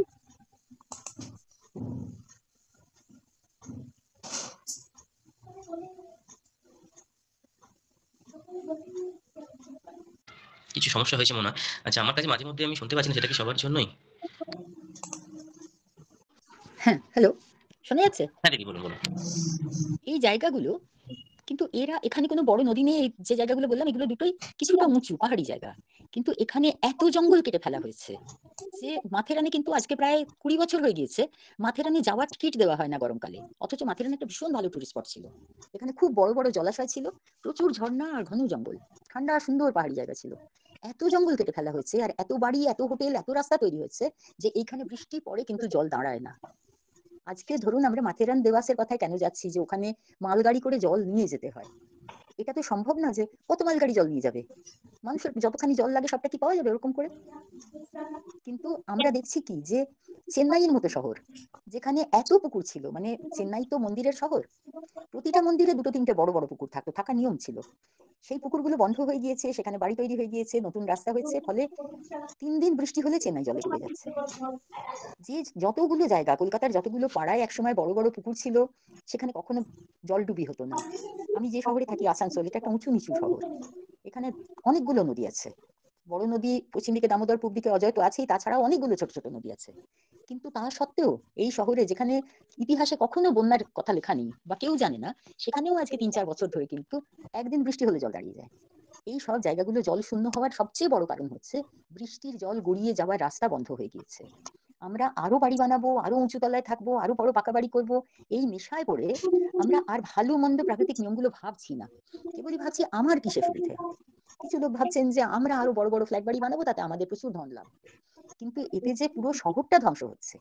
আমরা প্রত্যেকে যে যেই শহরে থাকি, এমনকি আমি দেখলাম বর্ধমানের দিকে একাধিক গ্রাম, সেগুলো গ্রাম একেবারে ক্ষেত আছে, কিন্তু বৃষ্টি হলে ওই যেখানটায় ঘর বাড়ি সেই অঞ্চলটায় যাওয়া যায় না, রাস্তায় এত জল জমে যায়। এটা হচ্ছেই একমাত্র এই কারণে যে আমরা জলের ঢালকে খেয়াল করছি না, জলের যাবার রাস্তা এই ব্যাপারটাকে সম্মান করতে ভুলে গেছি। সমাজ ভুলে গিয়েছে যে জল দেখতে আমরা কথায় বলি জলের মতো সহজ, কিন্তু জলের ক্ষমতা যে কি ভয়ঙ্কর, সে গত 3 বছরে কি 5 বছরে, সেই কেদারনাথ ভেঙে পড়ার সময় থেকে শুরু করে পরপর হিমালয়ে যে ভয়ঙ্কর সমস্ত ধস হয়েছে, তাতে তো আমরা টিভিতে সবাই জলের ক্ষমতা দেখেছি। বিশাল বড় বড় বাঁধ উপড়ে ফেলে দিচ্ছে খেলনার মতো করে, পাহাড়ের বিরাট অংশ ভেঙে চলে যাচ্ছে নিশ্চিহ্ন হয়ে, 100-র বেশি গ্রাম ভেসে গেল। এটা তো ঘটছে। ফলে আমি যদি প্রকৃতির নিয়মের অবাধ্যতা করি, তাহলে সেই নিয়মের ধাক্কা কিন্তু আমার লাগবেই। এটা তো একেবারে পদার্থবিদ্যার প্রথম নিয়ম, তাই না? যে যত একদম। জোরে ঠিক তার every action has its equal opposite reaction. এই ফলে আমি যখন নিয়ম লঙ্ঘন করব, তখন আমাকে মনে হিসেব রাখতে হবে না যে আমি নিয়মটা কতখানি লঙ্ঘন করছি, কেন ঠিক তার বিপরীত দিকে ওই অতটা আঘাত আমাকে সহ্য করতে হবে। আমি যদি জলের গড়িয়ে যাওয়ার রাস্তা বন্ধ করি, জল কিন্তু বন্ধ হবে না, সে তার জড়ো হওয়ার শক্তি সঞ্চয় করতে থাকবে এবং তারপরে ধাক্কাটা মারবে। জল ফুরিয়ে যাওয়া আর জলের ধাক্কা খাওয়া, এই দুটো একই সমস্যার দুটো পিঠ। জলের রাস্তা, গড়িয়ে যাওয়ার রাস্তা যদি খোলা থাকে, তাহলে জল কোথাও দাঁড়াবে না, সে সমস্ত ভূমিভাগকে সিঞ্চিত করে চলে যাবে এবং সে ঢালু হয়ে গড়িয়ে নদী হয়ে, নদী থেকে সমুদ্রে গিয়ে শেষ পর্যন্ত সে আবার পরের বছরের বৃষ্টির মেঘ তৈরি করবে। এই যজ্ঞচক্রকে অব্যাহত রাখতে হলে আমি আমার এই সামান্য সামর্থ্য দিয়ে যেন কোথাও ওই রাস্তাটায় বাধা না তৈরি করি। যে আরোর কথা উঠলো এক্ষুনি, এই খুব সদ্য দেখলাম যে আরোতে তো বলা হচ্ছিল যে সম্পূর্ণ জীবাণু শূন্য জল। এখন বিজ্ঞানীরা বলছেন যে ওই সম্পূর্ণ জীবাণু শূন্য জল ব্যবহার করতে করতে আমাদের শরীরের মধ্যে অনেকগুলো উপকারী জীবাণু থাকে, সেগুলো কম পড়ে যাচ্ছে। তার ফলে তারা আরোর জলকে অন্য আরেকটা কন্টেনার বিক্রি করছেন, সেই কন্টেনারে ভরে তাকে 2 ঘন্টা ধরে রেখে তারপরে সেই জল খেতে হচ্ছে। এই যে স্বাভাবিকতার বাইরে চলে যাওয়া, গিয়ে নিজে আলাদা একটা ভালো থাকার ব্যবস্থা করা, এইটা বৈজ্ঞানিক ব্যবস্থা নয়। সবচেয়ে ভালো রাস্তা যেটা সহজভাবে পাওয়া যায় এবং যেটা বহু বছর ধরে পরীক্ষিত, যে কয়েক হাজার বছর ধরে পরীক্ষিত, যে বৃষ্টিতে যে জল পাই আমরা, সেই জলকে সঞ্চয় করে সেই জলকে পরিষ্কার করে পান করা যায়। আমরা সবাই ছোটবেলায় কিন্তু পুকুরের জল খেয়েছি, আমি নিজেও খেয়েছি, পুকুরের জল খেয়েছি, কেন তখন আমাদের অঞ্চলে কল ছিল না। কিন্তু সকলে জানতাম যে ওই বর্ষাকালে নতুন জলের জলটা ফুটিয়ে খেতে হয়, এ থেকে আর বেশি কোনো শুদ্ধতা দরকার করে না। কেননা বৃষ্টির জল যে পুকুরে পড়ে, সেই জলও তো চলাচল করে, সেই জল তো আর আদিকালের জল একটা জল পুকুরে জমে আছে আর পচে যাচ্ছে এরকম তো হয় না, গভীর পুকুরের তলা থেকেও জল ওঠে। আর পুকুর, নদী, চৌবাচ্চা, যে কোনো জায়গা যেখানেই জল পড়ে আর নিচে নেমে যায়, সেই প্রত্যেকটা জায়গার জল কিন্তু নিচে নেমে যায় মানে সে মাটির ভেতরে ঢুকে যায়, যাকে আমরা বলি শুষে যাচ্ছে। এই শুষে যাওয়া জল মাটির ভেতরে সঞ্চিত হতে থাকে, ওই জলই মাটির যে তাপমাত্রা তাকে সুস্থ রাখে, ওই জলই আবার গাছের শিকড়ে নিজে থেকে সিঞ্চিত হয়, ওই ভূমির তলে থাকা জলই নদীর খাত দিয়ে বেরিয়ে এসে গরমকালেও নদীগুলিতে জল রাখে।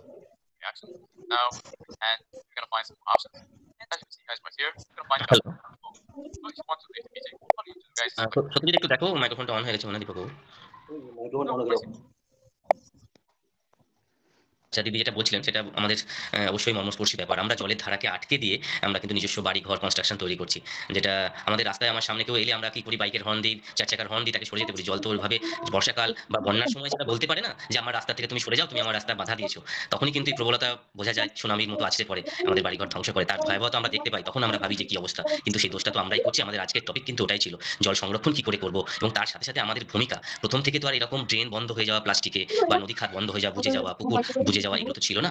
আমরা এগুলো, মনুষ্য প্রজাতি, আমরা সর্বশ্রেষ্ঠ জীব বলে আমরা নিজেদেরকে ভাবি, এগুলো কিন্তু আমরাই নিজেরা অনার সৃষ্টি করেছি। এ থেকে বাঁচার উপায় আমাদের হাতেই আছে, আমরা যদি না নিজেরা ফ্রাঙ্কেনস্টাইন হতে চাই। দিদি হয়তো সেই কথাটাই বারবার আমাদেরকে মনে করতে চাইছেন। একা হবে না, কিন্তু একসঙ্গে মিলে চেষ্টা করলে হবে। একদিনে হবে না, কেননা এই বিপদটাও একদিনে ঘটেনি। একদিন হঠাৎ সব ঠিক হয়ে যাবে এমন হবে না। এই বিপদের মধ্যেও আমরা একটু একটু করে এসে ঢুকেছি, খেয়াল না করে করে ঢুকে গিয়েছি। এর থেকে বেরোতে হলেও আমাদেরকে খুব চেষ্টা করে অন্যদের হাত ধরে একটু একটু করে পার হতে হবে, কিন্তু হবেই। যদি আমরা চেষ্টা করি, ঠিক রাস্তায় যাই, পরস্পরের সঙ্গে কথা বলে বলে এগোই, তাহলে আমাদের কাছাকাছি যে জনপ্রতিনিধিরা আছেন তারা আমাদের কথা শুনবেন না, তাই কি কখনো হয়? যদি অনেকজন লোক বলে যে না এই রাস্তাটায় না আর কনস্ট্রাকশন হবে না, কেননা তাহলে এই যে রাস্তার এই পাটটা পুরোটা জলে ডুবে যাবে, তাহলে জনপ্রতিনিধিরা কেন শুনবেন না আমাদের কথা?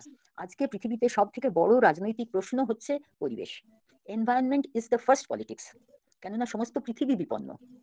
ফলে যে কোনো পলিটিক্যাল পার্টিকেও পরিবেশ সম্পর্কে, সংরক্ষণ সম্পর্কে, সুস্থ সুন্দর নিরাপদ পরিবেশ সম্পর্কে তার কি চিন্তা ভাবনা, এটা ঠিক করতে হবে। এবং সেই ঠিক করার কাজে কিন্তু তাদের সাহায্য করতে পারি আমরা, যারা ভোটার। আমরা আস্তে আস্তে দাবি শুরু করতে পারি যে বলুন, আপনি আমার পাড়া থেকে তো ভোটে দাঁড়াচ্ছেন, তাহলে আপনি কি রাস্তা ঠিক করছেন যে আমার পাড়ায় সামনের বছর জল জমবে না, আমার টিউবওয়েলটা শুকিয়ে যাবে না, আমার কুয়োর জল নোংরা হয়ে যাবে না, আপনি কি ব্যবস্থা করছেন? একসঙ্গে বাঁচা এবং একসঙ্গে খারাপ ভাবে না মরার চেষ্টা, এটা আমাদের সামনে খোলা রাস্তা। প্রত্যেকজন মানুষের তাতে অংশ আছে, যদি আমরা চাই। একদমই তাই। আচ্ছা, এরপর চ্যাট বক্সে চলে যাই। সন্দীপ সরকার বলে একজন বাবু লিখেছেন যে, সাবমার্সিবলের ব্যবহার যথেচ্ছ পরিমাণে বাড়ছে। কোথাও পঞ্চায়েত বা পৌরসভা থেকে অনুমতি দিচ্ছে, কোথাও অনুমতি ছাড়াই করা হচ্ছে। মাটির তলার জল এভাবে তুলে নিলে বিপর্যয় অনিবার্য। এদিকে পুলিশ ও প্রশাসনের কঠোরভাবে নজর দেওয়া উচিত। অবশ্যই আমরা শনিবার চর্চার পক্ষ থেকে সকল ডিপার্টমেন্টের কাছেই আবেদনই থাকবে যাতে করে এগুলো আরো কঠোরভাবে এগুলো মেনে চলা হয়। এবং আমি নিজে দেখেছি যে পঞ্চায়েত এলাকাতেও কিন্তু এখন বাড়িতে যদি সাবমার্সিবল করতে হয় তাহলে কিন্তু উইথ নির্দিষ্ট ডকুমেন্ট এবং ফর্ম ছাড়া সেখানে করতে দেওয়া হচ্ছে না। মিউনিসিপ্যালিটিতেও তাই। হয়তো কোথাও কোনো জায়গায় ফাঁক থেকে থাকতে পারে, কিন্তু সেক্ষেত্রে আমাদের মতো সচেতন মানুষেরও এগিয়ে আসতে হবে। দিদি যেটা বারবার বললেন, জনপ্রতিনিধি বা প্রশাসনের কাছে সেগুলো তুলে ধরতে হবে যাতে করে সেগুলো তাদের নজরে আসে। না করলে হয়তো আমাদেরকেও বাধ্য করাতে হবে। আশা করছি সবাই যদি সচেতন হওয়া যায়, বা আমরা যদি লুকিয়ে চুরিয়ে পারমিশন না নিয়ে যদি না করি তাহলেও হয়তো এই সমস্যা একদিন থাকবে না। থ্যাংক ইউ সন্দীপ সরকার বাবুকে তুলে ধরার জন্য। যতই লুকোই, আমি আমার প্রতিবেশীর কাছ থেকে তো লুকোতে পারি না, আমি সরকারি অফিসের ফাইল থেকে লুকোতে পারি, কিন্তু আমার পাশের বাড়ির কাছ থেকে লুকোতে পারি কি? যদি আমরা একসঙ্গে বলে বিশ্বাস করি যে এই পৃথিবীতে আমরা একসঙ্গে বেঁচে আছি, ফলে একজনের ক্ষতি হলে অন্যজনেরও ক্ষতি হবে, তাহলে একজনকে বোঝাতে হবে, যিনি ভাবছেন যে না আমি নিয়ম মানবো না, তাকে বোঝাতে হবে যে আপনি এটা করতে পারেন না, এটা অনেক লোকের ক্ষতি হবে। এই যে পুকুর বন্ধ করা হচ্ছে, যখন হয় তখন কিন্তু সবাই দেখতে পান, অদৃশ্যভাবে কেউ পুকুর বন্ধ করতে পারে না। কিন্তু এই যে সম্মিলিতভাবে বাধা দেওয়া, তাকে বোঝানো, তার সঙ্গে কথা বলা, দরকার হলে তার বাড়ির লোকেদের সঙ্গে কথা বলা, নানা রকম ভাবে, কেন তিনিও তো কোনো মঙ্গল গ্রহ থেকে আসেননি, এই পৃথিবীতেই তো থাকেন। জল তারও দরকার পড়ে, পরিষ্কার বাতাস তারও দরকার পড়ে, পরিষ্কার রাস্তা তারও দরকার পড়ে। ফলে নিজেরা যত বেশি বেঁধে বেঁধে থাকবো, যত বেশি পরস্পরের সঙ্গে সামাজিক সম্পর্ক রাখবো, তত বেশি আমরা সুস্থ থাকার রাস্তায় যেতে পারবো। কেউ এত খারাপ লোক বোধহয় হয় না যে সে কারো কথা শুনবে না, সকলের ক্ষতি হবে এমন একটা কাজ সে একা একাই করবে। আসলে কেউ বারণ করে না শক্ত করে। আমাদের একটা খুব বড় সমস্যা কি হয়েছে, আমরা বলি না, ভাবি থাকবে, কেউ তো বলছে না, আমি বা কেন বলবো? কেউ বলছে না তো কি হয়েছে, না হয় আমি বললাম প্রথমে, তারপরে অন্যরা বলবে, বা আমরা কয়েকজন মিলে বলবো। কেন, যিনি করছেন তিনি ভুল কাজ করছেন সেটা তিনি নিজেও জানেন, কেউ বলছে না বলে করছেন। একদমই তাই। অযথা ভয় না পেয়ে আমরা সামনে এগিয়ে আসবো। সচেতন করার বার্তা ভালোভাবে ভদ্রভাবে দেওয়াই যায়। একটু চেষ্টা করে দেখি না? তারপর তো প্রশাসন আছেই আমাদের সাথে। দিদিকে আরেকটা কথা বলব। অর্থাৎ আপনি একটু আগে যেটা বলছিলেন, আমরা আস্তে, আস্তে কংক্রিটের জঙ্গলে আমাদের পৃথিবীটাকে রেইনকোটের মতো যেন ঢেকে দিচ্ছি। তাতে বৃষ্টির জলটা মাটির ভেতরে যেতে পারছে না ধরিত্রী মায়ের কাছে। তো সেক্ষেত্রে আমাদের এক্ষেত্রে কিন্তু ওই রেইন ওয়াটার হারভেস্টিং বলুন বা রেইন ওয়াটার যে প্রিজার্ভেশন বলুন, এটা ব্যাপারটা অনেকটা থেকে যে আমরা মুম্বাই, মহারাষ্ট্রে দেখেছি তারা কিন্তু বড়, বড় হাউসিং কমপ্লেক্সে রেইন ওয়াটারটাকে প্রিজার্ভ করে পাইপের মাধ্যমে স্টোরেজ ট্যাঙ্কে সেখান থেকে আবার পিউরিফাই করে তারা ইউজ করছে। এটাও নিয়ে যদি একটু আপনার অভিজ্ঞতা বলেন। এটার না প্রথম তো একটা সরকারি নিয়ম আছে। এখন বেশ কিছুদিন ধরে গভর্নমেন্টের নিয়ম আছে যে কোনো হাউসিং, এমনকি কোনো সরকারি অফিসও তার দেওয়ালের এ প্রান্ত থেকে ও প্রান্ত পুরোটা বাঁধিয়ে দিতে পারে না। 1/3 জায়গা খালি রাখতে হবে যেখান দিয়ে জল মাটি তলায় ঢুকবে। কেননা সুস্থ শরীর ব্যস্ত করা তো, জলটা পড়ছে, তারপরে সেটাকে পাইপে ভরছি, তারপরে সেটাকে মাটি তলায় রাখছি, তারপরে সেটা তুলে এনে ব্যবহার করছি। এই কাজটার দায়িত্ব আমি কেন নিতে যাব যখন প্রকৃতি নিজেই এই কাজটার ব্যবস্থা করে রেখেছে?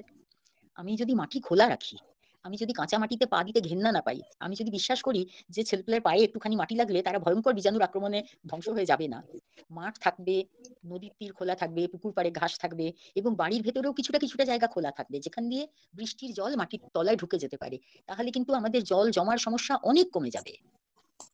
ধরুন কিছু কিছু গ্রামে আমি দেখেছি তারা পরীক্ষামূলকভাবে, তাদের ওখানে ওরকমই প্রথা, তারা গাছ লাগান, একটা বড় গর্ত কাটেন, তার ওপর দিকে গাছটা লাগান, মানে গর্তটার বাইরে উঁচুতে গাছটা লাগান। তো আমি জিজ্ঞেস করছিলাম যে গর্তটার তো জল জমবে, তো তাহলে গর্তের ভেতরে গাছটা লাগাও না কেন? বলছে ওই গর্তের জলটা হচ্ছে ওই গাছটার মায়ের দুধ, বাচ্চাটা ওটার পাশে থাকে বলে ওর পায়ের তলাটা সবসময় ভেজা থাকে। আর তার থেকেও অদ্ভুত যেটা, সেটা হচ্ছে একটা গর্ত তো এক বর্ষাকালে একবার ভরে না, সেটা অন্তত 100-200 বার ভরে যাবে, ওই পুরো জলটা মাটির তলায় ঢুকবে। আমরা যদি ছোটদেরকে এটা শেখাতে পারি না, যে বাড়িতে দেখ দুটো কাঁচা মাটির গর্ত আছে, তুই গুনে দেখবি তো সারা বছরে বা সারা একদিন বৃষ্টি পড়লো ওটা কতবার ভর্তি হলো আর কতবার শুকিয়ে গেল, জানিস ওই জলটা কোথায় গেল? ওটা মাটির তলায় ঢুকে গেল। এখানে ঢুকে গিয়ে আর ওটা ওই নদীটা দিয়ে বেরোবে। ওদের যদি এইগুলো আমরা ছোট ছোট করে শেখাতে থাকি, এইটা হচ্ছে একটা উপায়, যেটা স্থায়ী উপায়। আরেকটা যেটা আপনি বলছিলেন, যেটা এখন অনেক জায়গাতেই প্র্যাকটিস হচ্ছে, বিশেষ করে অনেক বড় বড় আবাসনে এটা হচ্ছে, যে ছাদে যতটা জল গড়িয়ে পড়ে সেটাকে পাইপ দিয়ে নিচে নামিয়ে দেওয়া হয়। নিচে নামিয়ে এনে অনেক জায়গাতেই দেখেছি যে তারা সেটাকে খুব ভালোভাবে ব্যবহার করেন। মানে ওই জলটা পাইপ দিয়ে কতগুলো পার্টিকুলার জায়গায় দেওয়া হয়, যেখানে গাড়ি ধোয়া হয়, উঠোন বাগান ধোয়া হয়, বাগানে জল দেওয়া হয়। বৃষ্টি জমা জলটা অন্তত 4-5 মাস পর্যন্ত ব্যবহার করা যায়। সেটা একটা ভালো উপায়, নিশ্চয়ই খুব ভালো উপায়। আর কিছু কিছু সংগঠনের ক্ষেত্রে দেখেছি তারা আবার ওই জলটাকে মাটির তলায় রিজার্ভার তৈরি করে সেখানে জমা করে। এই মাটির তলায় ধরে রাখা জল সারা বছর ব্যবহারের জন্য এটা আমাদের একটা রাজ্যে বহুকাল ধরে ছিল, সেটা হচ্ছে রাজস্থান। রাজস্থানে মাটি খুঁড়ে, প্রত্যেকটা পরিবার মাটি খুঁড়ে বড় গর্ত করে, সেটাকে টাকা বলতেন ওরা, সেই টাকার মধ্যে ছাদের জল গড়িয়ে আসা জলটা সেটা খুব পরিষ্কার করে সেই টাকার মধ্যে জমা করা হতো। টাকার উপরে একটা ছোট গোল কাটা থাকতো, সেইটা দিয়ে একটা নির্দিষ্ট বালতি নামিয়ে টাকা থেকে জল তোলা হতো। কিন্তু সেটা রাজস্থানে সম্ভব হতো কেন? রাজস্থানের মাটি পাথরের মতো শক্ত, সব জায়গায় নয়, যেখানে যেখানে মাটি শক্ত কেবল সেখানে সেখানেই টাকা তৈরি করা যেত। কলকাতায় মাটি কাটলে কি হবে? 3 হাত কাটলেই তো জল উঠতে শুরু করবে। তো ফলে যেটা যেখানকার প্রাকৃতিক অবস্থা যেমন, সেখানকার মানুষেরা না ঠিক সেরকম সেরকম ভাবেই নিজেদের প্রাকৃতিক সম্পদ রক্ষা করেছেন। এক জায়গাটা দেখে ও নকল করে অন্য জায়গায় করার চেষ্টা করলে অনেক সময় বেজায় উল্টোপাল্টা কাজ হয়। কেন আমরা তো অনেক দিন ধরে খেয়াল করি না, আমরা হঠাৎ একটা কিছু দেখি তারপরে ভাবি যে এটা নকল করা। যেমন আমি দেখলাম কয়েক জায়গাতে এই মাটির তলায় জল পাঠাবার জন্য খোলা জায়গা, মাঠের মধ্যেই কতগুলো জায়গায় তারের জাল দিয়ে দেওয়া হয়েছে, আর ওপরে লেখা আছে এগুলো রেন ওয়াটার হারভেস্টিং স্ট্রাকচার, এখান দিয়ে জলটা মাটি তলায় ঢুকবে। প্রথমত তো আমি জানি না যে কাঁচা জায়গায় তো সবটা জায়গায় দিয়েই মাটি তলায় ঢুকবে, তাহলে আর একটা জায়গায় জাল দেওয়ার মানে কি? তার থেকে অদ্ভুত যেটা, যারা করেছেন তারা এটা খেয়াল করেননি যে জালের মুখগুলো সব না পাশের মাঠটা থেকে 2 ইঞ্চি উঁচুতে। তাহলে জলটা ঢুকবে কি করে? জল তো প্লেন মাটি দিয়েই ঢুকে যাবে। কাঁচা জায়গা ছাড়লে সব থেকে বেশি জল রিচার্জিং হয়। পুকুর যে ছেঁচা হতো, তার কারণই হচ্ছে তাই। কাদাটা তুলে নিলেই পুকুরের তলায় আবার সেই গভীরতা ফিরে যেত, যেখান দিয়ে পুকুরের জলটা খরার দিনে মাটির নিচে নেমে যায়। আর যখন বর্ষা নামে চারিপাশের মাটিতে জল পড়ে, তখন আবার পুকুরের জল বেড়ে ওঠে। নদীর জলও তাই। ফলে যেটা সহজে হয়, মানে যারা ফ্ল্যাটে থাকেন তারা এটা যে তাদের ছাদের জলটা যাতে পাইপ দিয়ে নিচে নামিয়ে এনে অন্তত কিছুদিনের জন্য বড় বড় চৌবাচ্চায় বা আন্ডারগ্রাউন্ড ট্যাঙ্কে জমা করা হয়, সেটা দিয়ে ওই ধোয়া কাচাগুলো করা, যাদের বাগান আছে বাগানে জল দেওয়া, সেটা যাতে করা যায়। এমনকি অনেকে দেখেছি আমার পরিচিতরা, তারা ছাদে একটা আলাদা রেন ওয়াটার ট্যাঙ্ক করেছেন। যেমন একটা ছাদে পাম্পের জলের, সরকারি জলের ট্যাঙ্ক থাকে, সেরকম একটা রেন ওয়াটার জলের ট্যাঙ্ক করেছেন। তার মুখটা বড় ফানেলের মতো, ওই হয়তো 1000 লিটার জল ভরে। আর তারা সেটা মূলত কাপড় কাচার কাজে ব্যবহার করেন। আমি জানি না এখন কতজন জানেন, আগের দিনের লোকেরা জানতেন বৃষ্টির জলে কাপড় ধুলে সেই কাপড় ভীষণ পরিষ্কার হয়, বৃষ্টির জলে বাসন মাজলে সেই বাসন খুব পরিষ্কার হয়, কারণ বৃষ্টির জলে তো নাইট্রোজেন থাকে। তো এই এই ব্যবহারগুলো যত আমরা পরস্পরের সঙ্গে আলোচনা করব, তত নতুন নতুন উপায় বেরোবে। নিজেরা কতগুলো ব্যাপার আবিষ্কার করা, সেটা প্র্যাকটিস করা, সেটা নিয়ে গল্প করা, তার তো মজাও আছে। একদমই তাই। অনেক ধন্যবাদ দিদিকে। আমরা দিদিকে অনেকক্ষণ আটকে রেখেছি। আমরা অনুষ্ঠানের একদম শেষের দিকে। তো এই সুযোগে আমি একটু আগামী সপ্তাহের যে শনিবারের চর্চার বিষয়টা একটু সবাইকে জানিয়ে দিই। আমাদের আগামী সপ্তাহের আগামী শনিবারের বিষয় হচ্ছে পরিবেশ রক্ষায় মৌমাছি প্রতিপালন। পরিবেশ রক্ষায় মৌমাছি প্রতিপালন এবং মধুর বহুল ব্যবহার ও সংরক্ষণ। অর্থাৎ মৌমাছিদের প্রতিপালন করতে আমাদের কিভাবে পরিবেশের রক্ষা হবে, পরিবেশ রক্ষায় তার ভূমিকা, সে সম্পর্কে আমরা জানবো, শুনবো, এবং এইজন্য এই ব্যাপারে আমাদের মধ্যে উপস্থিত থাকবেন মাননীয় ডক্টর সৈকত বাসু মহাশয়। তো আমরা অনুষ্ঠানের শেষের দিকে যদি কারোর কোনো প্রশ্ন থাকে প্লিজ হ্যান্ড রেজ করুন অথবা চ্যাট বক্সে লিখে দিন। না হলে আমি দিদির কাছে আরেকটা প্রশ্নে যাচ্ছি।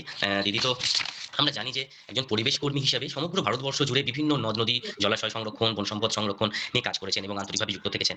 এছাড়াও তিনি একজন বিশিষ্ট সাহিত্যিক এবং সুলেখিকা, এবং আমি যদি ভুল না হই তাহলে উনি আমাদের যে দ্বিবার্ষিক যে একটা পরিবেশ সংক্রান্ত, সমাজ সংক্রান্ত জার্নাল আছে, ভূমধ্যসাগর নাম, তার সম্পাদিকাও বটে।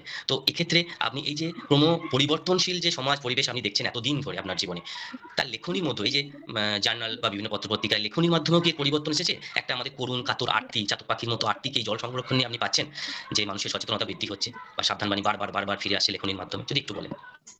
আসলে দেখুন, একার চেষ্টায় তো কিছু হয় না, কেননা এত বড় একটা কাজ কেউ একা করতে পারে না। যদি কেউ ভাবে যে আমি লিখে এটা করলাম, তার আসলে আন্দাজ নেই যে কাজটা কত বড়, আর আমরা প্রত্যেকেই কত কম কথা বলতে পারি।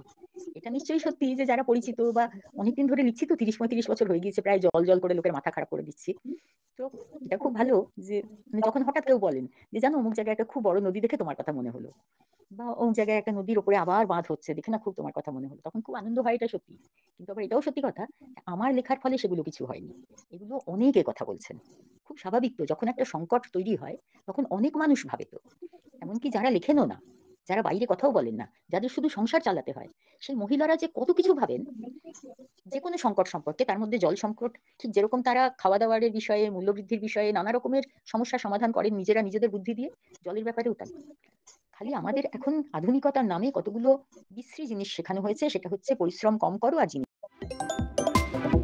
স্বয়ংক্রিয় যন্ত্র কেনো, সুইচ টিপে সব কাজ করে নাও, আর কোনো জিনিসের যত্ন করো না। এই যে ইউজ অ্যান্ড থ্রো বলে একটা স্লোগান তৈরি হয়েছে না কলমের মধ্যে দিয়ে, এখন প্রায় সমস্ত জিনিসই এখন আমরা জানি যে 30,000 50,000 টাকা দামের জিনিসপত্র তৈরি হয় এমন ভাবে যাতে সেটা শুধু 2 বছর চলে।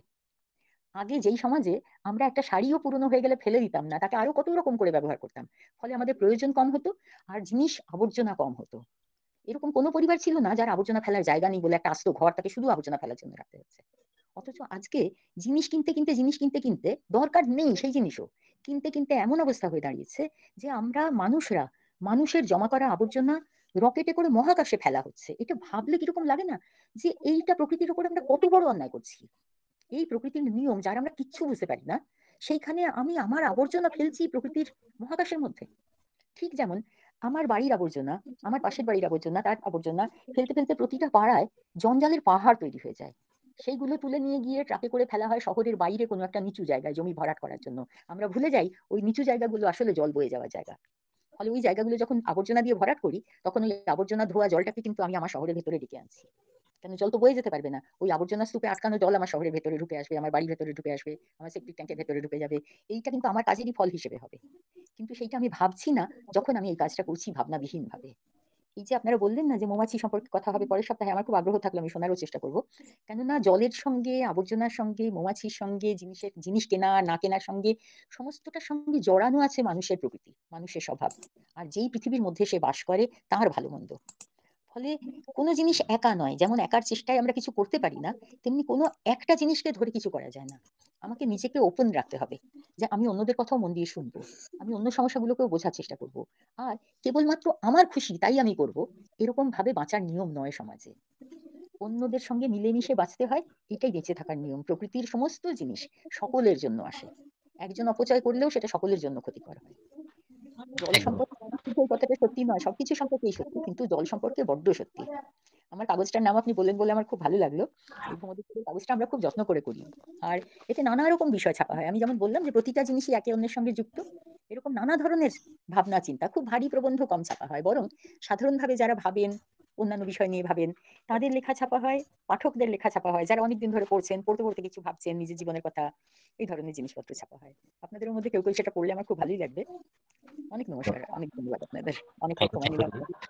থ্যাংক ইউ দিদি। আপনাকে আমরা কৃতজ্ঞতা জানাই এত ভালোভাবে এই সমস্ত কাজ করার জন্য। আচ্ছা, এরপরে আমি দুজনের কাছে চলে যাব। লাস্ট দুজনে হ্যান্ড রেজ করে আছেন। মাননীয় মাননীয় ডক্টর শুক্লা মণ্ডল মহাশয় এবং তারপরে সীমন্ত রুদ্রবাবু। তো শুক্লা মণ্ডল ম্যাডাম, যদি আপনি বলেন। হ্যালো হ্যালো হ্যাঁ, বলুন, শোনা যাচ্ছে। বলছি যে দিদির কাছে আমার একটা প্রশ্ন আছে। সেটা হচ্ছে গিয়ে আমি মুর্শিদাবাদের বহরমপুর শহরে থাকি এবং 2017 সাল থেকে আমরা এখানকার পুকুর বিলগুলোকে বাঁচাবার জন্য আপ্রাণ চেষ্টা চালিয়ে যাচ্ছি। সফল কমই হয়েছি, কিন্তু তবুও চেষ্টা চলছে।